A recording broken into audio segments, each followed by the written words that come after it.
गरीब चाची के घर अमीर भतीजी लाई इफ्तारी। या अल्लाह, आज तो इस कमबख्त चूल्हे ने नाक में दम कर दिया है। ऐसा लग रहा है जैसे चूल्हा ना होकर धुएं की चिमनी हो। अपनी चाची को इस तरह से धुएं में परेशान देखकर जोया आकर कहती है, लाइए चाची माँ, आज हम आपको रोटियां बनाकर खिलाते हैं। अरे नहीं जोया, मैं बना लूंगी। मैं नहीं चाहती कि इस चूल्हे के धुएं से मेरी हूर सी भतीजी का चेहरा काला पड़े। इतने में जोया का चाचा अनवर सिर से पांव तक मिट्टी में सना हुआ घर लौट आता है। उसके हाथों में एक छोटी सी थैली थी जिससे चाशनी टपक रही थी। उफ, अरे थैली में से ये क्या टपक रहा है? अरे माफ करना बेगम, मैं तो भूल गया था। मैं जोया बिटिया के लिए उसके मनपसंद की रस भरी इमरती लाया हूँ। इमरती का नाम सुनते ही 24 साल की जोया किसी बच्चे की तरह उतावली जताते हुए बोली, क्या सचमुच चाचा जान, आप मेरी मनपसंद की इमरती लाए हैं? मेरे मुंह में तो पानी आने वाला था, मगर मैंने किसी तरह खुद को रोक लिया। हम सब साथ में इसे इफ्तार में खाएंगे। अरे नहीं बिटिया, मैं जरा सी ही इमरती लाया हूँ, तू खा ले। मुझे और तेरी चाची को मीठे से खास मोहब्बत नहीं है ना बेगम? जी बेशक। असल में इमरती खाने का मरियम और अनवर का भी बड़ा मन था, मगर दोनों अपना मन मार लेते हैं। बचपन की दुर्घटना में जोया के माता पिता स्वर्ग से धार गई, जिसके बाद से जोया के चाचा चाची ने उसे अपनी बेटी की तरह पाला पोसा। उसके प्यार में कोई कमी न हो, इसलिए दोनों ने खुद की अपनी औलाद भी नहीं की। अनवर की माली हालत कुछ ज्यादा खास अच्छी नहीं थी। बस उसके पुश्तों का छोड़ा गया सालों पुराना एक कमरे का कच्चा घर और खेती करने के लिए जमीन का एक छोटा सा हिस्सा, जिस पर थोड़ी बहुत खेती करके जैसे तैसे 2 वक्त की रोटी का गुजारा चल रहा था। या खुदा, कढ़ाई में जरा सी सब्जी है। खैर, नमक प्याज रोटी से ही इफ्तार कर लेंगे। सब्जी सोया को दे देती हूँ। मरियम 3 थाली लगा ले आती है। अरे ये क्या, चाची माँ मेरी थाली में सब्जी, आप दोनों क्या खाएंगे? तभी अनवर अपने गमों को छुपाता हुआ झूठी मुस्कुराहट से बोला, अरे सब्जी की क्या जरूरत, आज तो मैं नून तिल से रोटी ही चटकारे लेकर खाऊंगा। ये कहते हुए गरीब अनवर नमक तेल लगी रोटी काट काट कर खाने लगता है।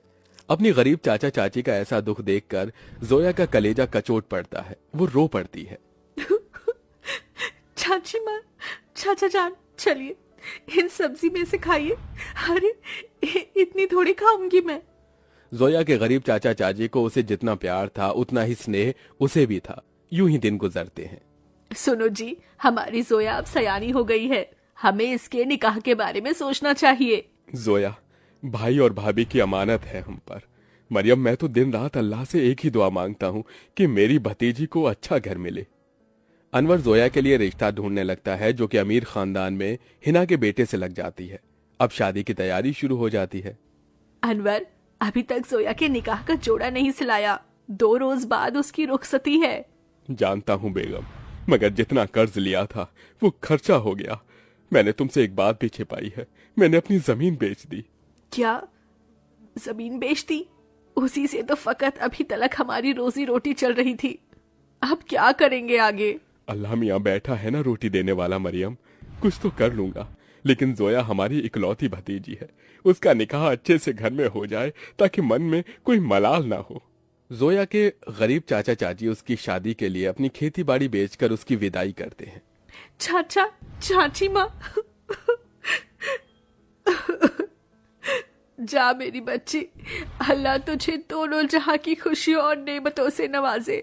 जोया अपने गरीब चाचा चाची के घर को छोड़कर अपने अमीर ससुराल में आ जाती है, जहां उसके सास ससुर नंद जेठानी से भरा पूरा परिवार मिलता है, जहां सास हिना उसका स्वागत करती है। माशा अल्लाह, कितनी खूबसूरत बीवी है हमारे मुराद की। एकदम सही फरमाया आपने अम्मी, भाई की तो किस्मत खुल गई। चलो देवरानी जी, हम तुम्हें तुम्हारा कमरा दिखाते हैं। जोया की जेठानी आलिया उसे कमरे में ले आती है, जो कि बहुत ही बड़ा और आलीशान था। वल्ला, इस कमरे से भी छोटा तो हमारे चाचा चाची माँ का घर था। यहाँ तो हर शान और शौकत है। अगले दिन जोया नहा धोकर पहली रसोई करने आती है। अस्सलाम वालेकुम अबू जान। खुश रहो बहू बेगम। अम्मी जान, खाने में क्या बनाना है? अरे बहू, तुम क्यों खाना बनाओगी? उसके लिए नौकर चाकर है ना, मगर हम सभी तुम्हारे हाथों का शाही टुकड़ा खाना चाहेंगे। जी अच्छा। जोया जैसे ससुराल के ऐशो आराम भरे किचन में कदम रखती है तो नम आंखों से निहारती रह जाती है। उसकी आंखों के आगे अपनी चाची का धुएं में चूल्हा फूंकना याद आ जाता है। या खुदा, हमारा ससुराल कितना रईस है। ऐसा लग रहा है जैसे हम किसी जन्नत में आ गए हैं। मगर हमारी गरीब चाची माँ आज भी गीली लकड़ियों से चूल्हा चलाती होंगी। आंखों ही आंखों में जोया का उसके ससुराल में 1 साल गुजर जाता है और रमजान का महीना शुरू हो जाता है, जहां वो अपने अमीर ससुराल वालों के साथ दावतों भरी दस्तरखान पर बहुत कुछ खाती है, तो वहीं उसके गरीब चाचा चाची के हालत गरीब बदहाली में कट रहे थे। अरे क्या हुआ मरियम बेगम, अभी तक खाना नहीं लाई? मैं वजू करके कब का बैठा हुआ हूँ। जी लाई। मरियम कुछ रोटियां रखकर नमक मिर्च के साथ लाती है। जी बस यही है खाने में, रूखा सूखा है खाने में। जाने अल्लाह हमारे दिन कब बदलेगा। बाकी दिन भी रूखा सूखा खाते हैं और रोजे में भी रूखा सूखा खाकर काटना पड़ रहा है। मरियम, अल्लाह ने जो दिया है उसे सिर माथे लगाकर खाओ। बेचारे गरीब शौहर बेगम एक दूसरे को निवाला खिलाकर गम बांटते हैं। कंगाली इतनी थी कि दोनों पानी से सहरी करके भूखे पेट कड़ी धूप में भट्टी पर काम करते हैं और यूं ही दिन गुजरते गए। बेगम, अल्लाह के करम से इतने पैसे जुड़ गए, कल जोया के ससुराल इफ्तार दे आते हैं। दोनों खुद पर दुख उठाकर जोया और उसके ससुराल वालों के लिए कपड़े, फल, मिठाई के साथ इफ्तार लेके जाते हैं। अरे समधी साईं, आप दोनों? वालेकुम अस्सलाम समधी जी, ये आप सबके लिए हमारी ओर से इफ्तार का छोटा सा नजराना। तभी महंगा सा जोड़ा पहने हुए जोया आकर अपने चाचा चाची के गले लग गई। उसकी आंखों से आंसू छलक पड़े। चाची माँ, चाचा जी, कैसे हैं आप? गरीबी और गमों भरे हालातों को छुपाते हुए दोनों झूठ बोलते हैं। हम अच्छे से हैं। अरे बच्ची, तू खुश तो है? जी चाचा, मैं बहुत खुश हूँ। यहाँ सभी हमारे साथ बहुत ही अच्छे से प्यार मोहब्बत से रहते हैं। अल्लाह का शुक्र है जो तुझे इतना मोहब्बत भरा ससुराल मिला है। अच्छा, अब इजाजत दीजिए। अरे भाईजान, अभी तो आए हैं, अभी ही जा रहे हैं। थोड़ी देर में इफ्तार का समय हो जाएगा। इफ्तार की दावत खाकर जाइएगा। नहीं आपा, हमारे यहाँ बेटी के ससुराल का पानी भी नहीं पीते। हम चलते हैं, अल्लाह हाफिज। उनके जाने के बाद जोया की नंद ने कहा, अम्मी, आपने गौर फरमाया भाभी जान के चाचा चाची काफी कमजोर से लग रहे थे और कुछ परेशान भी थे। नाजिमा, लाजमी है कि वो कुछ परेशानी में है। बहू, तेरे चाचा चाची बहुत ही खुददार हैं। ऐसे तो वो हमारी मदद लेंगे नहीं। एक काम कर, तू भी उनके लिए इफ्तारी लेके जा, इन्हें अच्छा लगेगा। जोया के ससुराल वाले बहुत ही खुशियों के साथ उसके गरीब चाचा चाची के लिए इफ्तार की तैयारी में टोकरे भर फल, मिठाइयाँ, बहुत सी चीजें करते हैं। 2 दिन बाद जोया अपने गरीब चाचा चाची के घर पहुंचती है। किस्मत तो देखो, उस इफ्तारी की शाम उनके घर में रोटी के लिए भी जखना लगा हुआ था। तभी कुछ लोग अलमारी, कुर्सी, फ्रिज, पलंग इत्यादि अंदर लाते हैं। ये सब किसका सामान उतर कर हमारे घर आ रहा है? जोया, तू मेरी बच्ची। अस्सलाम वालेकुम चाची माँ, क्या बात है? इफ्तार का समय हो गया और आप दोनों ऐसे बैठे हैं? हम इफ्तार करने ही जा रहे थे। तो चलिए, मैं थाली लगा कर लाती हूँ। हम तीनों चाचा चाची भतीजी एक साथ इफ्तार करेंगे। जोया जैसे ही चूल्हे के पास जाकर देखती है तो सारे बर्तन खाली पड़े होते हैं। ये देखकर उसकी आंखों से आंसू गिरने लगते हैं। चाचा चाची, इस घर से मेरी रुखसती क्या हुई? आप दोनों ने मुझे इतना पराया कर दिया कि ये तक भी ना बताया कि आप दोनों किन हालातों से गुजर रहे हैं। मेरी बच्ची, इस घर में क्या तूने कम गमजादगी उठाई थी? चाचा चाची माँ, आप दोनों ने भी तो मेरे लिए कितनी कुर्बानी दी, कितनी मेहनत मशक्कत की और मुझे शहजादी जैसा पाला पोसा। अब मेरी बारी है। इसके बाद जोया खुद अपने हाथों से इफ्तार में बहुत कुछ बनाती है। इफ्तार की दावत देखकर उसके चाचा चाची पेट भरकर खाते हैं। आज एक अरसे बाद ऐसी इफ्तारी नसीब हुई है, वरना तो सालों से गरीबी में रूखे सूखे से रमजान के रोजे कट रहे थे। मैं यहाँ आप दोनों को सिर्फ इफ्तार देने नहीं आई, बल्कि ईद पर आपको मेरे यहाँ आना है और ये अम्मी अब्बू का हुक्म है। हम आएंगे बिटिया, जरूर आएंगे। जोया के गरीब चाचा चाची ईद के दिन उसके घर आते हैं, जहां उनका खूब स्वागत होता है और सभी साथ मिलजुल कर ईद मनाते हैं। 3 जादुई फौजी। बॉर्डर के पास एक गांव था। गांव से 2 किलोमीटर दूर एक बहुत बड़ा घना जंगल था, जहां पर बॉर्डर था। उस जंगल की रक्षा के लिए बॉर्डर पर 3 फौजियों को तैनात किया गया था।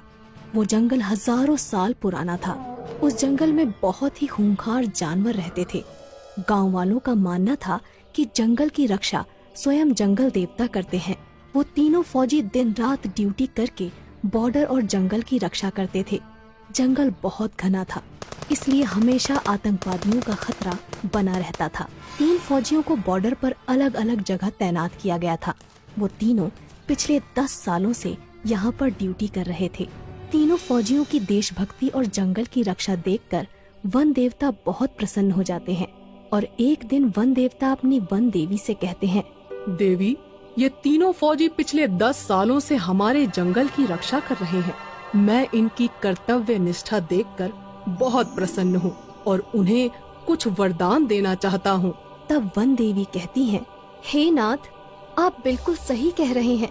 तीनों फौजियों को वरदान जरूर मिलना चाहिए।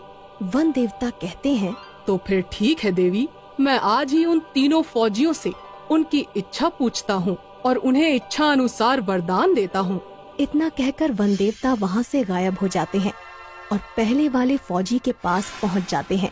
वो पहला फौजी अचानक से वन देवता को देखकर आश्चर्यचकित हो जाता है और कोई जादुई भूत समझकर अपनी बंदूक से वन देवता को गोली मार देता है। लेकिन उसकी गोली से वन देवता को कुछ नहीं होता और वन देवता कहते हैं, रुको फौजी, मैं वन देवता हूँ। फौजी डरते हुए कहता है, प्रणाम देवता, मैंने आपको पहचाना नहीं, मुझे माफ कर दीजिए। तब वन देवता कहते हैं, कोई बात नहीं फौजी, तुम पिछले 10 सालों से लगातार इस जंगल की रक्षा कर रहे हो। मैं तुम्हारी कर्तव्य निष्ठा से बहुत प्रसन्न हूँ और तुम्हें एक वरदान देना चाहता हूँ। इतना सुनकर वो फौजी बहुत प्रसन्न होता है, लेकिन फिर वो सोच में पड़ जाता है कि वन देवता से क्या वरदान मांगूं। मुझे सोना चांदी मांगना चाहिए, लेकिन भला मैं सोना चांदी का करूँगा क्या? वैसे भी मेरी उम्र रिटायरमेंट होने को है। तब वन देवता कहते हैं, क्या सोच रहे हो फौजी? तुम जो भी वरदान मांगोगे मैं तुम्हारी इच्छा अवश्य पूरी करूँगा। तब वो फौजी कहता है, वन देवता, मैं सोच रहा हूँ क्या वरदान मांगू। तब वन देवता कहते हैं, मुझे कोई जल्दी नहीं है, तुम चाहो तो अच्छी तरह से सोचकर वरदान मांग सकते हो, तब तक के लिए मैं चलता हूँ। इतना कहकर वन देवता अंतर ध्यान हो जाते हैं। वन देवता के जाते ही वो फौजी लगातार सोच में पड़ जाता है कि उसे क्या वरदान मांगना चाहिए। वो अपने मन में सोचता है, मेरे पास भगवान का दिया हुआ सब कुछ है, एक अच्छी बीवी है, 2 बाल बच्चे हैं और सभी की जिंदगी खुशी खुशी गुजर रही है। मुझे अपनी देश की रक्षा के लिए कुछ मांगना चाहिए। वो पहला फौजी काफी देर तक सोच विचार करने के बाद वन देवता को पुकारता है। वन देवता तुरंत वहाँ प्रकट हो जाते हैं। बोलो फौजी, तुम्हें क्या वरदान चाहिए? तब वो फौजी कहता है, वन देवता जी, मेरे पास सब कुछ है, लेकिन आप मुझे एक जादुई बंदूक प्रदान करें।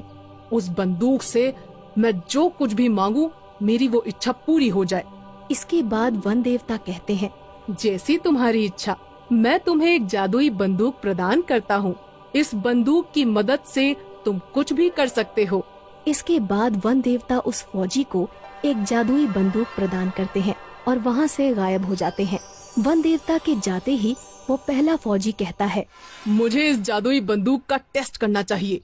मुझे बहुत तेज भूख लगी है, मुझे शाही खाना चाहिए। और इतना कहते ही उस फौजी के सामने बहुत सारा शाही खाना प्रकट हो जाता है।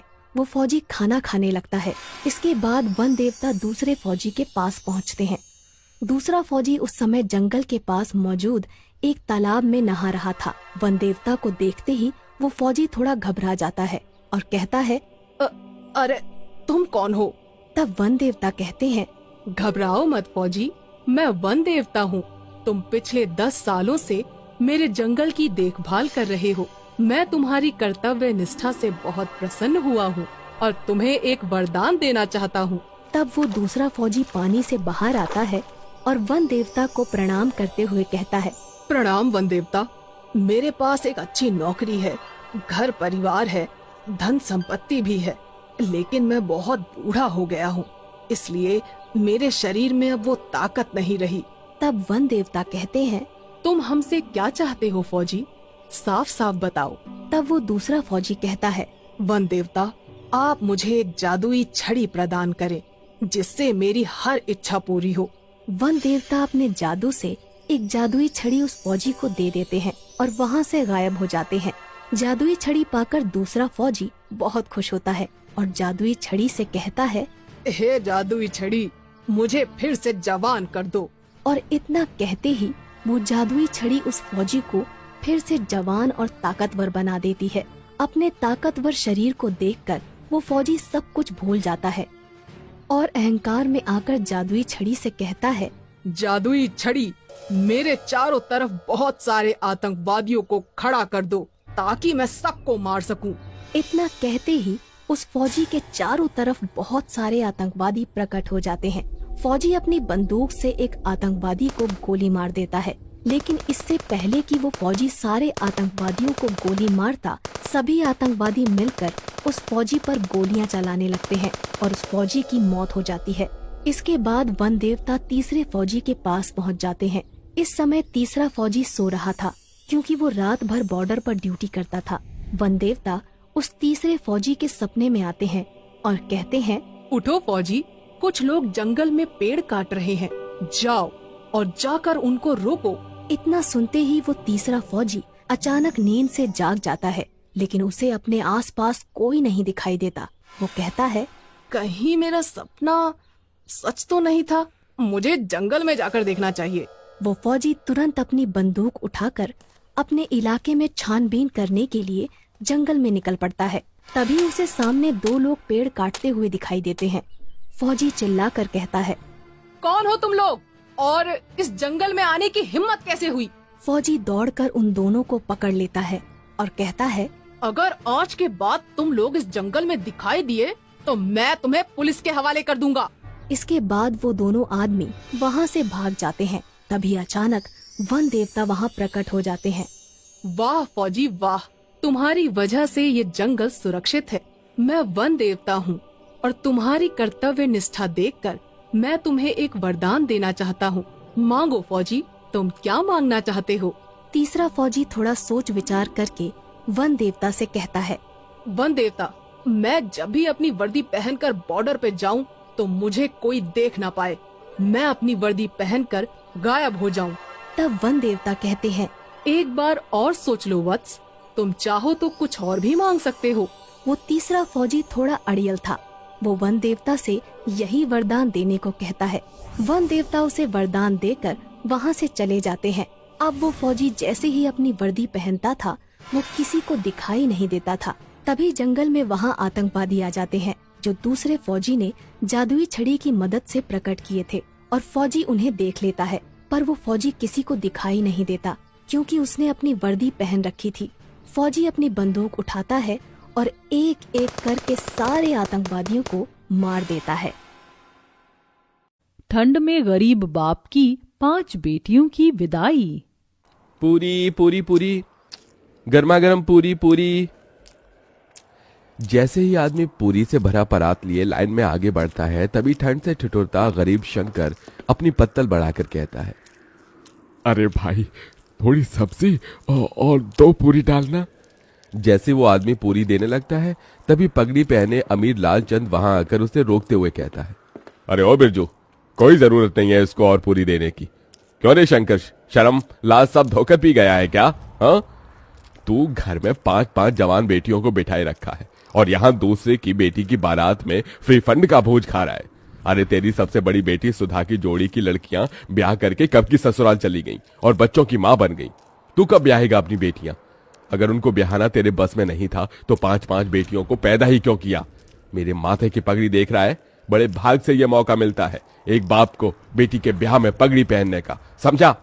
लालचंद जानबूझकर पूरे समाज के बीच एक और तो अपनी अमीरी का बखान, तो वहीं दूसरी तरफ शंकर की गरीबी की हंसी उड़ा रहा था, जिससे शंकर सबके बीच बहुत शर्मसार होता है और अपनी आंखें झुकाए वहां से घर लौट आता है, जहां एक टूटे फूटे माटी के घर में उसकी बूढ़ी पत्नी जानकी और 5 बेटी सुधा, गहना, कविता, चंदा, राधा उस ठंड में भी एक दिए और जूते के लेस बना रही थी। माँ, मेरा हाथ। तू ठीक तो है राधा? दिखा मुझे अपना हाथ। हे भगवान, तेरा तो हाथ जल गया। कहा था तुझे कि लेस का माल तू ना बना, तुझे दिए पर संभाल कर हाथ चलाना था। पहले ही अपने घर के दुख भरी परिस्थितियों को बाहर से ही देखकर शंकर अपनी आंखों से आंसू पोंछकर मुस्कुराते हुए अंदर आता है। अरे क्या कर रही हैं बाबा की पांचों बेटियां? अरे बाबा, आप आ गए। हे भगवान, आप तो ठंड से कांप रहे हैं। मैं आपके लिए आग जला देती हूँ। कितनी बार कहा है आपको कि एक स्वेटर अपने लिए खरीद लीजिए, बाहर कितनी ठंड गिर रही है और आपका बुढ़ापे का भी शरीर है। तभी दुखमन से शंकर ने कहा, चिंता मत कर मेरी लाडो, तुम पांचों को ब्याहने से पहले नहीं मरूंगा। जब तक तुम पांचों की विदाई नहीं हो जाती, मेरे प्राणों को भी कहां मुक्ति मिलेगी। एक बार तुम पांचों की विदाई कर दूं, फिर चाहे मेरी मिट्टी उठ जाए। ये सुनकर गरीब शंकर की पांचों बेटियों की आंखों आंसुओं से भर जाती हैं। भगवान के लिए फिर कभी अपने मुंह से ऐसी बात मत निकालना बाबूजी। आपके सिवा माँ और हम पांचों का इस दुनिया में है ही कौन। तभी जानकी खाना परोसती है और शंकर अपने हाथों से अपनी पांचों बेटियों को खिलाता है। शंकर के पास धन दौलत नहीं थी, मगर वो दिलदार आदमी था। शंकर को हमेशा अपनी पांचों बेटियों की शादी और उनकी विदाई की ही चिंता लगी रहती, क्योंकि कोई भी उसे रिश्ता नहीं जोड़ना चाहता था। और कई दफा रिश्ते वाले देखने भी आते तो उसका गरीब घर द्वार देखकर चौखट से ही लौट जाते। ऐसे ही दिन बीतते हैं और शंकर का दूर का रिश्तेदार उसे एक रिश्ता बताता है। जानकी, कल सुधा चंदा को लड़के वाले देखने आ रहे हैं, उन्हें तैयार कर देना। मेरे एक मित्र हैं, उन्होंने ही ये रिश्ता बताया है। ईश्वर करे कि बात बन जाए तो इन दोनों के हाथ जल्दी पीले कर दूंगा। धीरे धीरे करके ही तो अपनी बेटियों का भार उतार पाऊंगा। अगले दिन रमा देवी शंकर की बेटियों को देखने आती है। आइए आइए बहन जी, आपका ही इंतजार था, यहाँ बैठिए। अरे जानकी बिटिया, उसको ले आना। सुधा और चंदा एक बड़ी ही पुरानी सी बनारसी साड़ी में सादगी के साथ आती है और चाय नाश्ता परोसती है। तभी रमा देवी कहती है, देखो भाई साहब, बेटियां तो मुझे आपकी दोनों ही पसंद है, मगर दहेज भी लगेगा। मेरा एक बेटा बैंक में भले ही चपरासी है, मगर सरकारी है, और दूसरा बेटा सरकारी नौकरी की तैयारी कर रहा है। दोनों का ज्यादा नहीं तो 10 लाख दे दीजिए। दहेज की बड़ी रकम सुनकर गरीब शंकर चिंता में आ जाता है। माफ कीजिएगा बहन जी, मैं इतना तो नहीं दे पाऊंगा। एक बेटी होती तो जोड़ जाड़ कर कहीं से भी पैसे भी दे देता, मगर मेरी 2 बेटियों के बाद 3 बेटी और हैं ब्याहने को। मगर ये इस गरीब पिता की जुबान है, मुझसे जितना बन पड़ेगा मैं दूंगा।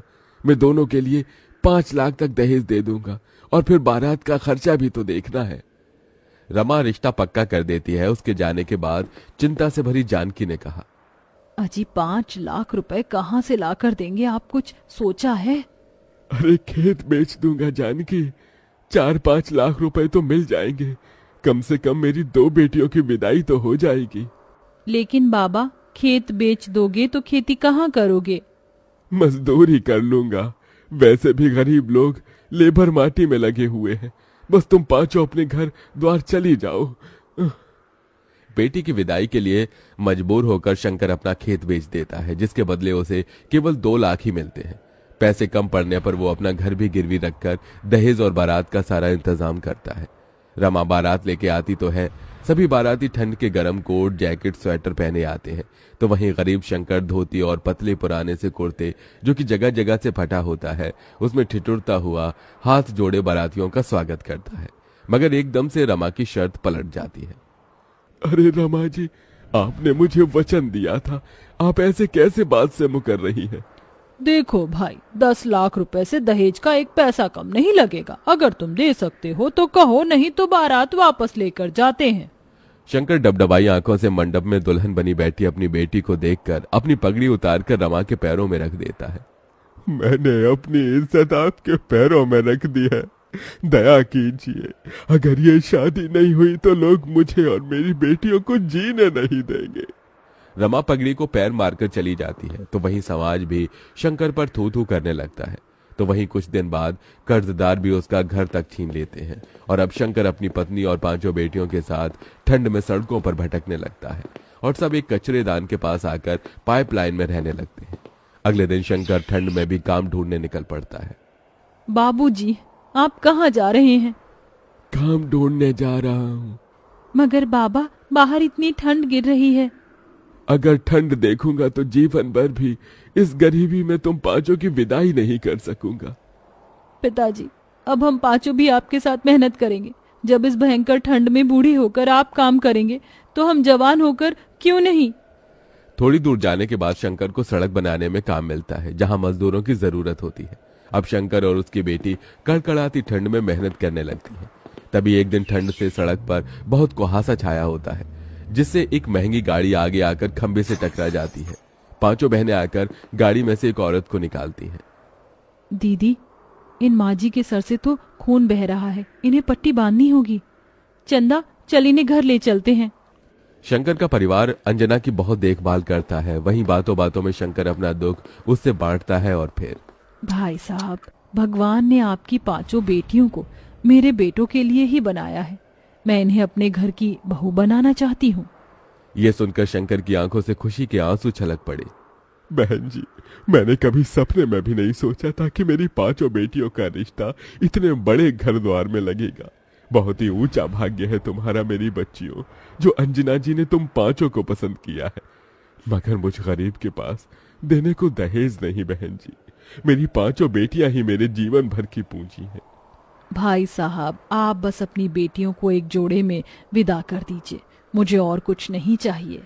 थोड़े ही दिन बाद शंकर अपनी बेटियों की विदाई की तैयारी में लग जाता है। वो कड़ाके की ठंड में कांपता ठिठुरता कचरेदान को साफ करके वहां मड़वा बनाता है और खाने पीने शुद्ध बोध बिसार कर खुद को मेहनत में झोंक देता है और 2 पैसे ज्यादा कमाने के लिए गीली रेत बालू उठाकर मिले पैसे से पांचों की शादी का जोड़ा खरीद कर लाता है। शादी का दिन आ जाता है। बड़े धूमधाम से अंजना बारात लेकर आती है। आंखों में आंसू भरकर शंकर कहता है, देखो जानकी, हमारी पांचों बेटियों की बारात आई है, आज उनकी विदाई है। आपने अपने पिता होने का फर्ज पूरा किया जी। इसके बाद जानकी और शंकर उन पांचों का कन्यादान कर देते हैं और विदाई का पल आ जाता है। तभी, ये लो मेरी बच्चियों, ये चावल पीछे को फेंक कर आगे बढ़ो। एक एक पैर बढ़ाती हुई पांचों चावल पीछे जानकी की झोली में गिराती हैं और फिर अपने पिता के गले लगकर फूट फूट कर रोती हैं। बाबूजी, आपने हम पांचों की विदाई के लिए बड़ा तप किया है। देखिए, आज हम विदा हो रही हैं। अपना ख्याल रखिएगा। तुम भी अपना ध्यान रखना मेरी बच्चियों, सदा खुश रहना। इसी के साथ गरीब शंकर अपनी पांचों बेटियों को विदा कर देता है। गरीब बेटी की जादुई रोटी। रजनी, और कितनी देर लगाएगी? तेरे बापू कब से बैठे हैं, अब ले आ खाना। बस लाई माँ।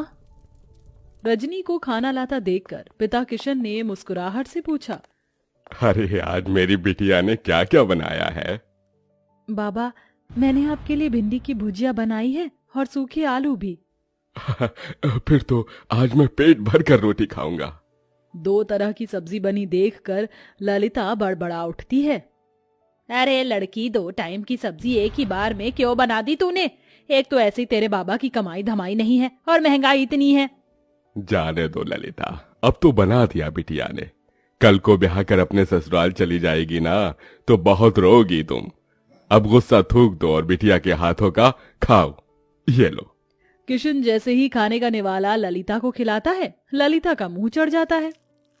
आथू, अरे बेलुड़ी, आज फिर तूने रोटी जला दी। अरे तेरे दादा परदादा की आटा चक्की नहीं जो मुफ्त का आटा आता है, दाम देख कर खरीदना पड़ता है। रोज रोज जली रोटी बनाती है। यही हाल रहा तो पता नहीं ससुराल जाएगी तो कैसे बरसेगी।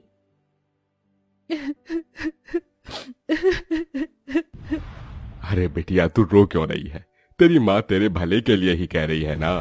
मैं क्या करूं बाबा, मैं इतनी कोशिश करती हूँ गोल रोटी बनाने की, मगर आड़ी टेढ़ी बन जाती है और जैसे जब तवे पर सेकती हूँ तो आग से जल जाती है। देख रजनी, कल तुझे देखने लड़के वाले आ रहे हैं। अच्छा खासा घर द्वार है उनका। मैं नहीं चाहती कि ये रिश्ता हमारे हाथ से जाए, समझी? अगले दिन सरस्वती अपने परिवार के साथ रजनी को देखने आती है। रजनी नजरें झुकाए हाथों में चाय नाश्ता लिए आती है। जी नमस्ते, लीजिए। भाई वाह, ये समोसे और कचौरी तो बड़ी स्वाद भरी है। ललिता जी, किसने बनाया? जी ये समोसे कचौरी सब बिटिया ने बनाया है। अरे वाह, ये तो सोने पर सुहागा हो गया। रूप की धनी तो है ही, खाना बनाने में तो हलवाई जैसा हाथ पाया है। अब तो आप शहनाई बजाने में देर मत कीजिए। मुझे अपने शुभम के लिए आपकी रजनी पसंद है। लड़के वालों के जाते ही किशन ने कहा, क्या जरूरत थी भाग्यवान उनको झूठ बोलने की, और इससे तो एक रोटी तक नहीं बनती। अगर सच बोल देती ना तो वो लोग रिश्ता तोड़कर चले जाते, और इस तरह से इसका रिश्ता कहीं नहीं लगेगा। सारी जिंदगी कुंवारी बैठी रहेगी। अगर तुम्हारे पास लाखों का दहेज देने को हो तो ढूंढ लो नौकर चाकर वाला घर। अरे शादी के बाद ससुराल जाएगी तो धीरे धीरे सीख जाएगी। थोड़े दिन में रजनी ब्याह कर ससुराल आती है, जहाँ जेठानी चंद्रलेखा हुक्म चलाते हुए बोली, देवरानी जी, तुम पहली रसोई में मटर पनीर की सब्जी, छोले और मीठे में खीर बनाना, और पूरी की जगह पर रोटी बनाना। वो क्या है ना, हम सब रोटी खाने के शौकीन हैं। ये सुनकर गरीब रजनी दुविधा में आ जाती है और जैसे तैसे पहली रसोई की रीत निभाकर सबको परोसती है। रोटी का जला हाल देखकर सरस्वती ने कहा, रजनी बहू, ये कैसी जली पकी रोटी बनाई है? भट्टी में सेक कर लाई है क्या? वही तो माँ जी, ऐसी कोयले से काली रोटी तो कुत्ता भी ना खाए। अरे मैं तो गरीब घर की ये देख कर उठा लाई थी कि गरीब की बेटी को सुखी घर परिवार मिल जाएगा। जा चंद्रलेखा बहू, तू रोटी बना ला, क्योंकि इस गरीब की बेटी की तो बस की नहीं है एक रोटी भी बनाना। और तू मेरी गरीब बहू, जा जाकर इस रोटी को बाहर फेंक दे। सास से जली कटी सुनकर रजनी रोटी लेकर बाहर चली आई। मैं इस रोटी को फेंकूंगी नहीं, क्योंकि अन्न की बर्बादी होगी। किसी जरूरतमंद को दे देती हूँ। तभी एक उम्रदार बुढ़िया उसके पास चलकर आई। बेटी, रोटी खिला दो, बहुत भूखी हूँ। ये लो अम्मा, क्षमा करना, रोटी जरा जली हुई है और मेरे पास कोई सब्जी भी नहीं। मेरी पोटली में गुड़ है, उससे खा लूंगी। बुढ़िया हबड़ हबड़ कर रोटी खाने लगती है। तभी रजनी का परेशान चेहरा देखकर वो पूछती है, बेटिया, तुम परेशान क्यों हो? अम्मा, मेरी लाख कोशिश करने के बाद भी मुझसे गोल और अच्छी रोटी नहीं बनती। मेरी जेठानी अच्छा खाना बनाती है, इसलिए रसोई पर एक अकेली उनका अधिकार जमा है। मेरी सास ने मुझे बहुत ताने दिए। तत्पश्चात बुढ़िया पोटली में से एक तवा उसे देकर बोली, ये लो बेटी, ये जादुई तवा है। इससे अब तुम्हारी सारी परेशानी टल जाएगी। इस तवे पर बनने वाली रोटी जादुई रोटी होगी। धन्यवाद अम्मा। रजनी बुढ़िया का दिया हुआ जादुई तवा घर लेकर आई और अपनी सास से निडर होकर कहा, माँ जी, रात की रसोई मैं पकाऊंगी। इस बार कोई भूल चूक नहीं होगी, वादा करती हूँ। लगता है सवेरे की बेइज्जती से मेरी गरीब देवरानी का मन नहीं भरा, जो फिर जली कच्ची रोटी बनाकर नाक कटवाना चाहती हैं। देवरानी जी को एक मौका दे दीजिए माँ जी। ठीक है, मगर इस बार की रोटी भी तूने जली बुरी बनाई तो मैं तुझे कतई माफ नहीं करूंगी मेरी गरीब बहू। रजनी रसोई में लग जाती है। सब्जी तो बन गई, अब फटाफट से रोटी बनाती हूँ। रजनी जैसे ही चूल्हे पर तवा चढ़ाती, वह खरे सोने के समान चमचमाने लगता है। वह टेढ़ी मेढ़ी रोटी बेलकर तवे पर जैसे ही डालती है, रोटी जादू से एकदम गोल आकार की बन जाती है। अरे वाह, पहली बार मेरी रोटी एकदम गोल और प्यारी बनी है। ऐ मेरी जादुई रोटी, मैं चाहती हूँ कि तुम एकदम फूली बन जाओ। गरीब रजनी के कहते जादुई रोटी फूल कर गोल मटोल हो जाती है। वह सभी को रोटी परोसती है, जिसे खाकर सब दिल खोल कर तारीफ करते हैं। वाह रजनी बहू, तुम्हारी बनाई रोटी में अमृत जैसी मिठास भरी है। सचमुच रजनी, बिना सब्जी के भी रोटी बड़ी स्वाद लग रही है। सच में रजनी बहू, तेरे हाथ की रोटी खाकर तो जी ही नहीं भर रहा। जाने क्या जादूगरी भरी है तेरी इस रोटी में। धन्यवाद माँ जी। रजनी की तरफदारी सुनकर चंद्रलेखा भीतर ही भीतर जल भूल रही थी। सवेरे तो एकदम गुड़गोबर खाना बनाया था इसने, एकदम से ऐसा क्या चमत्कार हो गया जो मेरी गरीब देवरानी इतनी गोल फूली रोटी बना लाई। यूं ही दिन गुजरने लगे। तवे के सहारे रजनी ससुराल वालों को जादुई रोटी बनाकर खिलाती। सभी उससे खुश रहने लगे। एक दिन उसके माता पिता उससे मिलने आए। जी नमस्ते। समधन जी, समधी जी, आप दोनों आइए ना। रजनी, बहू देख तो कौन आया है। अपने गरीब माता पिता को देखकर रजनी की आंखों में आंसू छलक आए। माँ, बाबा, कैसे हैं आप? हम ठीक है बिटिया, तुझसे मिलने का मन किया तो आ गए। तुझे सुखी देखकर अच्छा लगा। अब चलते हैं। अरे ऐसे कैसे? आए हैं तो अपनी बेटी के हाथों की रोटी खाकर जाइएगा। रजनी रसोई में आकर रोटी बनाने में लग जाती है।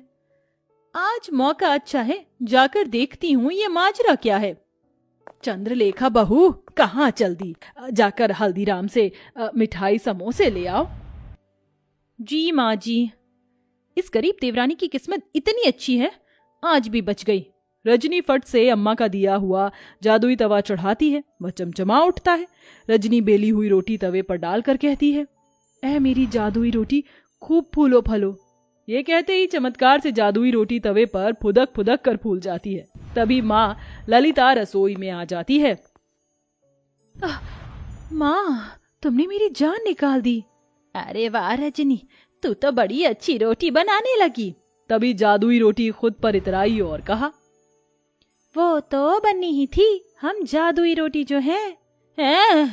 ये रोटी बोल रही है? हाँ माँ, क्योंकि ये सब जादुई अनोखी रोटी है। रजनी अपनी माँ को बूढ़ी अम्मा के बारे में सब बताती है, जिसे रसोई के बाहर कान लगाए खड़ी उसकी जेठानी चंद्रलेखा सुन लेती है। अच्छा जी, मेरी गरीब देवरानी की बनाई रोटी जादुई है। अब तो इसका पर्दाफाश मैं करूंगी। हाँ। चंद्रलेखा एक आदमी को पैसे देती, जो भिखारी का भेष धरे उसके दरवाजे पर आता है। बहन, 2 रोटी खिला दो, भूख लगी है, दया करो। रजनी को उस पर दया आ जाती है। ठीक है भैया, जरा देर ठहरो, मैं रोटी लाती हूँ। रजनी रसोई में आकर रोटी बनाती है। जल्दी जल्दी से रोटी बेलकर तवे पर डालती हूँ। वो बेचारा भिखारी कितना भूखा था। चलो मेरे प्यारे तवे, जल्दी से मुझे जादुई रोटी बनाकर दे दो। इतने में चंद्रलेखा सरस्वती को लेकर रसोई में आ जाती है, जहाँ बेलन खुद ही चल रहा था और जादुई रोटी अपने आप ही बन रही थी। देखा सासू माँ, मेरी ये गरीब देवरानी जादूगरी जानती है। पता नहीं क्या टोना टोटका कर रही है, जो रोटी खुद ही बन रही है। नहीं नहीं माँ जी, जेठानी जी मुझ पर झूठा दोष लगा रही है, ये सच नहीं है। अरे मैं जो आंखों देखी देखूंगी उसे ही तो सच मानूंगी ना। रजनी बहू, तू डायन तो नहीं? नहीं माँ जी। अपनी सच्चाई का सबूत देते हुए रजनी जादुई रोटी और तवे के बारे में सब बता देती है, जिससे दूध का दूध पानी का पानी हो जाता है।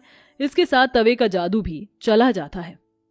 चंद्रलेखा बहू, तुमने जलन और बैर में रजनी बहू को गलत दिखाया, और रजनी बहू तो क्या हुआ जो इस तवे का जादू चला गया। अब तुम्हें रोटी बनाना तुम्हारी सास सिखाएगी। माँ जी। रजनी रोते हुए अपनी सास के गले लग जाती है और बड़े चाव से न केवल रोटी बनाना बल्कि सब कुछ बनाना सीख लेती है। गर्मी में गरीब बेटी की जादुई खास की एसी। कितनी गर्मी लग रही है, ऊपर से ये टेबल पंखा भी मरमर कर चल रहा है। एसी लगी होती तो मस्त नींद आती। तभी पंखा चलते चलते जोरदार आवाज करके बंद हो जाता है, जिसकी आवाज से गरीब सत्यकाम का परिवार जाग जाता है। अजी, ये इतनी तेज आवाज कैसी थी? क्या मालूम चंदा, पर ऐसा लगा जैसे कुछ टूट गया। तभी भारती टेबल पंखे को देखती है। पिताजी, वो देखो, टेबल पंखा टूट गया। पंखा टूटा देखकर पूरा परिवार दुख जताने लगता है। हे भगवान, ये क्या, एक और परेशानी बढ़ा दी तूने हम गरीबों पर। ये टेबल पंखा ही तो इस गर्मी में हमारा इकलौता सहारा था। अब तो इस गर्मी में हम बेहाल हो जाएंगे। कितना कहता था मैं कि दिन में पंखा बंद रखा करो, सारा दिन तो चलता रहता था। अब दिन रात चलेगा, कोई भी चीज तो खराब तो होगी ही ना। एक एक पाई जोड़ कर लिया था ये पंखा, अब कहाँ से लाऊंगा तुम्हारे नए पंखे का दाम। इसलिए तो कहती हूँ पिताजी कि घर में एक एसी लगवा दो, गर्मी भी नहीं लगेगी और नींद भी अच्छी आएगी। ये सुनकर गरीबी से झुंझलाया सत्यकाम अपनी दूसरी बेटी भारती को डांट लगाते हुए बोला। अरे चुप कर तू भारती, तेरा बाप कोई सर्विस वाला थोड़े है जो लाख रुपए महीना कमाता है। जब देखो एसी एसी एसी कहते रहती है। ये एसी सोफा सब अमीरों के घरों में होता है, हम गरीबों की औकात में नहीं है खरीदना। अच्छी, अब जाने भी तो बच्ची है। अब ही चलो सब सो जाओ। आस पड़ोस वाले भी इतनी रात में हम गरीबों के घर में से हल्ला गुल्ला होता सुनेंगे तो क्या कहेंगे। जैसे तैसे सब गर्मी में सो जाते हैं, लेकिन अपने गरीब माँ बाप बहन को गर्मी से बेहाल देखकर वो गरीब बेटी रात भर खुद सो भी नहीं पाई। अरे सुबह हो गई, जल्दी से साफ सफाई कर लेती हूँ, फिर बाबा के लिए चाय भी बनानी है। घर में झाड़ू लगाकर जब वो घर के बाहर आकर देखती है तो आम के पेड़ से पूरे आंगन में पत्ते ही पत्ते बिखरे थे और पेड़ पर फल लगने को थे, जिसे देखकर वो खुश हो गई। अरे वाह, आम के पेड़ पर तो बेर लगने लगे हैं। अच्छा है, थोड़े दिन में आम पक जाएंगे। पिताजी को तो आम के साथ रोटी खाना कितना पसंद है। अगर उन्हें रोज अपनी मनपसंद की सब्जी या फिर मीठे आम मिल जाए तो वो पेट भरकर रोटी खाते हैं, लेकिन इस गरीबी में नमक रोटी और चटनी रोटी खाकर ही गुजारा करना पड़ रहा है। इस घर की बड़ी बेटी होते हुए भी मैं अपने गरीब माँ बाप के लिए कुछ भी नहीं कर पा रही हूँ। मेरे प्यारे आम के पेड़, मैं उनके लिए कुछ करना चाहती हूँ। खास करके भारती की ख्वाहिश है कि हम अपने घर में एसी लगवाएं। सबसे पहले मैं अपनी कमाई से अपने घर में एसी लगवाऊंगी। गीतू रोज ही अपने आंगन में लगे उस आम के पेड़ से अपना सुख दुख बांटती थी। वो पेड़ जैसे उसके परिवार का हिस्सा बन चुका था, क्योंकि गीतू ने 5 साल की उम्र में आम की गुठली बोई थी और हर दिन उसमें खाद पानी डालती, जिससे आज पेड़ इतना विशाल और फलदार था। पेड़ के नीचे हर कुछ दिनों में घास उगाती, जिसे गीतू जुगाड़ लगाकर कभी घास की चटाई तो कभी कालीन बुना करती थी। गीतू, मैं और तेरे पिताजी जमींदार के खेत पर जा रहे हैं काम करने। माँ, आप और पिताजी अपनी खेती खुद क्यों नहीं उगाते? वो जमींदार तो यही चाहता है कि हम गरीब लोग सारी जिंदगी उसकी गुलामी करें, तभी तो धूप में वो आपसे गधों की तरह काम करवाता है और सिर्फ 100 रुपए ही देता है पूरे दिन के। पिताजी, आप ही तो कहते हैं ना कि हम गरीब किसान मिट्टी से सोना उगाते हैं। हाँ बेटिया, लेकिन एक गरीब के लिए 2 रोटी कमाना रोज की कठिन चुनौती होती है, जिसे पार करना पड़ता है। सत्यकाम और चंदा चिलचिलाती कड़ी धूप और गर्मी में खेत पर आते हैं, जहां जमींदार ठाठ से कुर्सी पर बैठा था और नौकर छतरी लिए खड़ा था। ओहो, बाप रे बाप, कितनी गर्मी है, आग बरस रही है। इतनी गर्मी में तो एसी की ठंडी हवा छोड़ने का मन ही नहीं करता। राम राम मालिक। अरे भाड़ में गया तेरा राम राम, यहाँ गर्मी से मेरा कचूमर निकला जा रहा है। कहाँ मर रहा था? हाँ, अब तक कहाँ मर रहा था? चलो दोनों मियाँ बीवी खेत जोतने में लग जाओ, उठाओ हल। जी मालिक। बेचारे दोनों कड़ी धूप में उतनी बड़ी जमीन में हल जोतते हैं, उनके माथे से टप टप पसीना बहता जाता है। अजी शाम हो गई, आज तो मालिक दिहाड़ी देने के डर से आए ही नहीं। उनकी हवेली चलकर मांग लेते हैं।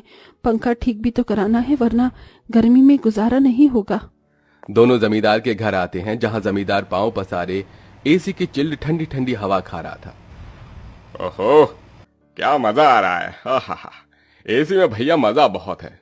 अरे सत्यकाम, तू यहाँ? जी मालिक। पैसे दे दीजिए। ये पकड़ 200 और चल दफा हो जा। इसी तरह दिन गुजरते हैं। दोनों मियाँ बीवी जो भी कमा कर लाते अपनी गरीब बेटी के हाथों में रख देते, जिससे बहुत ही समझदारी से गीतू घर चलाती और उसमें से कुछ बचा भी लेती। 100, 200, 300, 350, 400, 410, 420, 30, कुल मिलाकर मेरे पास अभी तक ये 700-800 रुपए ही इकट्ठे हुए हैं। इतने में एसी कहाँ से आएगी? अगर मैं किश्त बंधवाकर भी एसी ले आऊं तो फिर मैं कैसे किश्त भरूंगी? तभी भारती अपनी गरीब बहन गीतू को परेशान देखकर बोली, दीदी, आजकल तो कबाड़ी वालों के पास भी अच्छी अच्छी चीज मिल जाती है। अमीर लोग तो नया खरीद लाते हैं और महंगी चीज भी बेच देते हैं। हाँ, ये ठीक रहेगा, मैं कबाड़ी में से कोई एसी उठा लाती हूँ। गीतू एसी खरीदने कबाड़ी की दुकान पर चली आई। भैया जी, मुझे कोई सस्ती एसी दिखाइए। गरीब लड़की लगती है, एक काम करता हूँ, ये खटारा वाली एसी थमा देता। इसे क्या पता इसमें क्या डिफॉल्ट है। ये लो बहन जी, ये एकदम बढ़िया एसी है। ये चलती तो है ना? चलती नहीं, दौड़ती है, एकदम धूम मचा देगी ठंडी हवा की। 1000 रुपए की लगेगी, अब जल्दी से ले लो। लेकिन मेरे पास बस 800 ही हैं। चलेगा चलेगा, दे दो। गीतू खुशी से वो एसी घर लाकर सबको चलाकर दिखाती है। माँ, पिताजी देखो, आपकी गरीब बेटी एसी खरीद कर लाई है 800 में। अब हमें गर्मी में नहीं सोना पड़ेगा। मगर ये चल क्यों नहीं रही? 800 में कोई एसी देता है भला क्या? पैसे फंसा कर आई है जाकर। सब मुंह बनाकर सो जाते हैं और गीतू पेड़ के पास आकर रोने लगी। मेरे प्यारे आम के पेड़, वो कबाड़ी वाला मुझ गरीब के पैसे खा गया। ये एसी चल भी नहीं रही। मुश्किल से 1-1 रुपया इकट्ठा किया था। गीतू को रोते देखकर पेड़ बोलने लग जाता है। गीतू, तुम रो रही हो? रो मत, मैं तुम्हारी एसी को जादुई एसी बना देता हूँ। क्या सचमुच में ऐसा हो सकता है? तभी पेड़ जादू करता है और जमीन पर ढेर सारे घास उगाते हैं जो बहुत चमक रही थी। गीतू, इस जादुई घास को मैंने अपनी शक्ति से उगाया है, इसे एसी में लगा दो, ये एसी जादुई हो जाएगी। गीतू बिल्कुल वैसा ही करती है। तभी घास का एसी बनकर पूरा होते ही सुनहरी चमक से भरकर चल पड़ता है और पूरे घर को बर्फ के जितना ठंडा कर देता है। माँ, पिताजी, भारती देखो, एसी चलने लगी। पूरा गरीब परिवार घास के एसी को चलते देखकर चौंक जाते हैं। अरे देखो चंदा, हमारी बिटिया ने घास की एसी बनाई है। हाँ जी, लेकिन ये घास की एसी कैसे चल रही है? ये एसी कूलर तो बिजली से चलते हैं। तभी जादुई घास एसी के आंख कान मुंह बन जाता है। एसी इठलाकर बोला, क्योंकि मैं जादुई घास का एसी जो हूँ। ये लो, जी भर के खूब ठंडी हवा खाओ। अरे वाह दीदी, क्या धांसू एसी बनाई है। हम गरीबों जैसे घास की एसी है। एसी तो बड़े बड़े अमीरों के घर में भी नहीं होगी। अब हम गर्मी में एसी की ठंडी हवा में सोएंगे। तभी चंदा रोते हुए बोली, बिटिया, अगर दिन भर इस एसी की ठंडक में ही सोते रहेंगे तो कमाएगा कौन? बगैर खून पसीना बहाए पैसे थोड़ी मिलता है। ये कहते हुए चंदा रोने लगती है। तभी जादुई घास एसी में से ठंडी हवा के साथ नोट बरसने लगते हैं। लूट लो, लूट लो, जितने चाहिए लूट लो, देख क्या रही हो? अरे रामा, ये जादुई घास की एसी तो लक्ष्मी मैया का रूप है। चंदा देख, कैसे करारे करारे नोट दे रहा है ये एसी। क्योंकि मैं कोई मामूली एसी नहीं बल्कि जादुई घास का एसी हूँ। मैं तुम्हें हीरे जवाहरात सोना चांदी सब दे सकता हूँ। एसी के इस कथन को सुनकर गीतू ने उसे आजमाया। अगर ऐसा है तो हमें सोने चांदी के सिक्के देकर दिखाओ। तभी एक सुनहरी चमक के साथ जादुई घास एसी में से सोने चांदी के ढेर सारे सिक्कों की बारिश बरसने लगी। तुम तो सच में जादुई एसी हो। माँ, अब आपको उस जमींदार की गुलामी करने की जरूरत नहीं। अब हमारे पास जादुई घास का एसी है।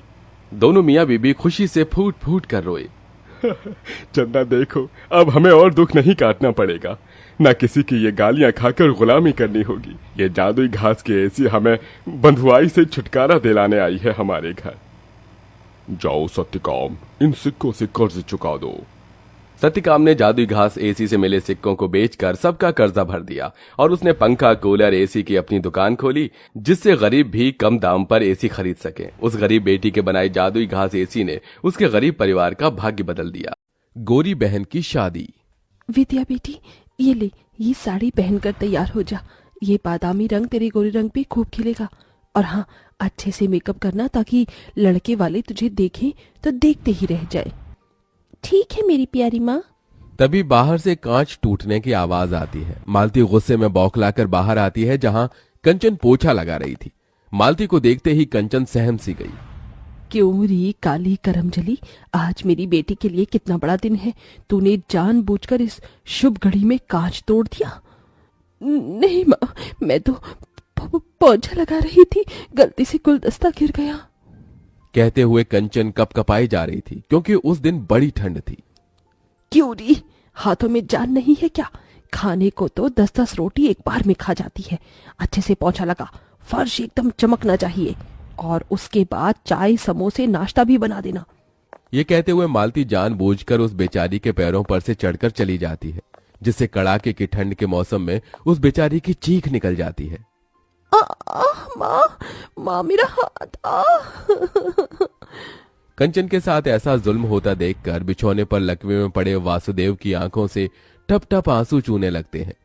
थोड़ी देर में वसुंधरा अपने बेटे कार्तिक के साथ विद्या को देखने आती है। तभी कंचन चाय नाश्ता लेकर परोसती है। आंटी जी, नाश्ता। मालती जी, ये लड़की कौन है? जी, ये इस घर की नौकरानी है। ये सुनते ही कंचन की आंखों में आंसू भर आते हैं। वो लड़के वालों के बीच से जाने लगी। तभी विद्या ने कहा, कंचन जरा रुक। माँ जी, ये इस घर की नौकरानी नहीं बल्कि मेरी बहन कंचन है। विद्या के शब्दों में कंचन के लिए एक बड़ा मान था। बड़ा प्यार है दोनों बहनों के बीच। बहन, मुझे मेरे कार्तिक के लिए आपकी विद्या पसंद है। तभी कंचन को उसके काले रंग के लिए नीचे दिखाते हुए मालती ने इतरा कर कहा, पसंद तो आनी ही थी वसुंधरा जी। मेरी विद्या किसी हूर से कम थोड़ी है। गोरी है, सुंदर है, कोई भी खोट नहीं है मेरी बच्ची में। अच्छा जी, अब हम चलते हैं, जल्द ही बारात लेकर आएंगे। वसुंधरा के जाने के बाद मालती कंचन पर आग बबूला होकर बोली, क्यों री काली कलोटन, तुझे कहा था ना कि अपने बदसूरत मुंह पर घूंघट ओढ़ कर बाहर आने को। अगर तेरी वजह से आज मेरी कोरी बेटी का रिश्ता कट जाता तो तेरी तो शादी हो नहीं रही। कम से कम अपनी बहन का तो घर पास जाने दे। अपनी सौतेली माँ मालती का दिया गया ताना कांटों की तरह कंचन के मन पर जा लगा। माँ, क्या मिलता है तुम्हें इस बेचारी का दिल दुखाकर? तू चुप कर विद्या, भूल मत, ये तेरी सौतेली बहन है। ये कभी तेरी खुशियां नहीं चाहेगी, बल्कि तेरा बुरा चाहेगी। एक दिन तू बड़ा पछताएगी विद्या। ये कहकर मालती वहां से चली गई और कंचन फूट फूट कर रो पड़ी। विद्या, क्या मैं इतनी बुरी हूं कि अपनी बहन की शादी तोड़वा दूंगी? विद्या ने कंचन के आंसू पोंछे और डबडबाई आंखों से उसे देखकर कहा, मेरी बहन, माँ ने सिर्फ तेरा ऊपरी रंग देखा, आज तक तेरा प्यार भरा मन देखा ही नहीं, मगर तुम्हारी ये बहन है ना? भले ही विद्या और कंचन सौतेली बहन थीं, मगर दोनों के बीच सगी बहनों से बढ़कर प्यार था।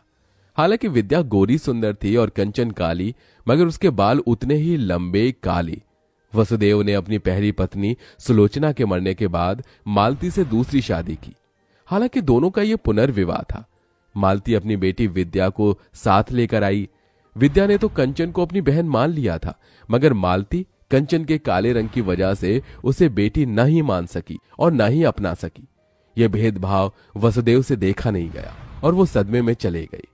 हालांकि मालती ने कंचन को गरीब घर में ब्याहने के लिए बहुत से ऐसे रिश्ते देखे, मगर उसके काले रंग के चलते वो भी रिश्ते वाले उसे ठुकरा गए, क्योंकि कहते हैं ना, नियति का तय हुआ कोई नहीं टाल सका। जिसके बाद विद्या की शादी अमीर घर में तय हो गई और गुजरते दिन के साथ शादी की रस्में अब शुरू हो गईं। विद्या बेटी, देख, मैंने तेरे हल्दी और मेहंदी के लिए 2 लहंगे बनवाए हैं। सुंदर है? हाँ माँ, बहुत सुंदर है। पर माँ, कंचन के लिए लहंगा? कंचन का नाम सुनते ही मालती चिढ़ गई। अरे, शादी तेरी है, उसकी थोड़ी होने वाली है। दुल्हन तू है और कंचन मेरी बहन। अरे देख, इस पीले वाले लहंगे में कितने अच्छे बेल बूटे हैं, और ये हरा वाला लहंगा मेहंदी के टाइम पर पहनना है। तेरी माँ ने कैमरे वाले को भी बुलाया है, और तू चिंता मत कर, उसे भी दे दूंगी मैं कपड़ा। थैंक यू माँ। मालती ने कंचन को देखते हुए उसे एक बड़ा पुराना सा सूट पहनने को दिया, जो कि कई जगह से फटा भी था। एरी कर लो, ये ले, पहन लियो तू। बिना किसी शिकायत के कंचन ने उसे स्वीकार कर लिया और विद्या को हल्दी मेहंदी लगने लगी। पड़ोसनों ने गाना बजाना भी शुरू कर दिया। हल्दी लगाओ रे, तेल चढ़ाओ रे, बन्नों का गोरा बदन चमकाओ रे। मेरी बच्ची कितनी सुंदर लग रही है। अरे मालती, अब क्या विद्या को हल्दी में ही नहला देगी? और क्या, रज रज के हल्दी लगाऊंगी, तभी तो मेरी विद्या का गोरा रंग खिलेगा। सबने बारी बारी से विद्या को हल्दी लगाई, मगर कंचन एकदम पीछे खड़ी थी। कंचन, तू अपनी बहन को हल्दी नहीं लगाएगी? आना, दूर क्यों खड़ी है? तभी मालती ने कंचन को हल्दी लगाने से रोक दिया। क्या हुआ माँ, तुमने मुझे रोक क्यों दिया? क्योंकि मैं नहीं चाहती कि तू अपने इन मनहूस काले हाथों से मेरी बेटी को हल्दी लगाए। कहीं मेरी बेटी का रिश्ता टूट गया तो? इतना अच्छा घर द्वार मिला है। मालती के साथ सभी पड़ोसन भी कंचन पर ताना कसने लगी। ठीक कह रही है मालती। अरे ये तो है ही अभागिन, दुनिया में आते ही माँ को खा गई। वही तो, इसे तो इस शादी के शुभ रस्मों से भी दूर ही रखो, इसकी काली नजर न लग जाए। होने वाली दुल्हन को वैसे भी इतनी गोरी और सुंदर जो है। बस बहुत हुआ। मैं मानती हूँ कि मेरी बहन का मुझे हल्दी लगाना मेरे लिए शुभ है। कंचन, मुझे हल्दी लगा। कंचन ने अपनी गोरी बहन को हल्दी मेहंदी लगाई, तभी कुछ हल्दी उसके चेहरे पर लग गई। हे राम, ये तो अपशकुन है, दुल्हन की हल्दी इसे भी लग गई। कंचन उस हल्दी को धोने लगी, तभी रुक जा कंचन, कहने दे इन्हें जो कहना है। मेरे लिए ये शुभ शगुन है। मुझे तो डर है बहना, कहीं ये कल्लो अपनी बहन की शादी काट कर खुद ना दुल्हन बन जाए।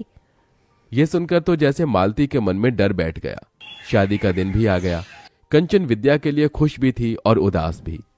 विद्या, आज तू अपनी सबागन बहन को छोड़कर ससुराल चली जाएगी और मैं इस घर में तेरे बिना अकेली रह जाऊंगी। तभी दुल्हन बनी विद्या अपने बालों में से थोड़ा गजरा निकालकर कंचन के बाल में लगा देती है। इस गजरे में तो मेरी बहन के लंबे काले बाल एकदम कह ढा रहे हैं। इतने में बारात आ जाती है। तभी मालती कंचन को अपने पास बुलाती है। माँ, आपने बुलाया? हाँ कंचन, तू अपनी बहन से कितना प्यार करती है? अचानक ये सवाल क्यों माँ? क्योंकि मैं जानती हूँ जब से विद्या का रिश्ता इतने बड़े घर द्वार में लगा है तुझसे देखा नहीं जा रहा, इसीलिए तू ये रिश्ता काटना चाहती है ताकि तेरी टाल गल सके और तेरी कोरी बहन की जगह कार्तिक से तू शादी कर सके। ये सुनकर कंचन टूट सी गई। नहीं माँ, ऐसा नहीं है। अगर ऐसा नहीं है तो फिर क्यों सजी धजी है तू? शादी तो तेरी बहन की है, साबित कर दे कि तू मेरी विद्या का बुरा नहीं चाहती।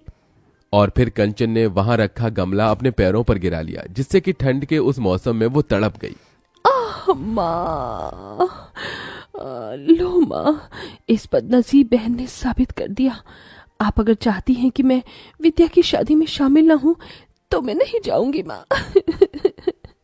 तभी दूर से आदर्श ने ये सब देखा। उधर विद्या कंचन को ढूंढने लगी। आदर्श ने उसे सारी बात बता दी, साथ ही अपना फैसला सुनाया। वसुंधरा मामी, मैं कंचन का हाथ थामना चाहता हूँ, उससे शादी करना चाहता हूँ। ये सुनकर विद्या कंचन के लिए बहुत खुश हुई।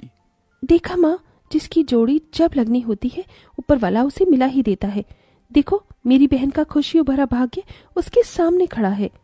मालती के मन में पछतावे का गुबार भरा था, जो आंसू बनकर बहने लगा। कंचन बेटी, अपनी माँ को माफ कर दे।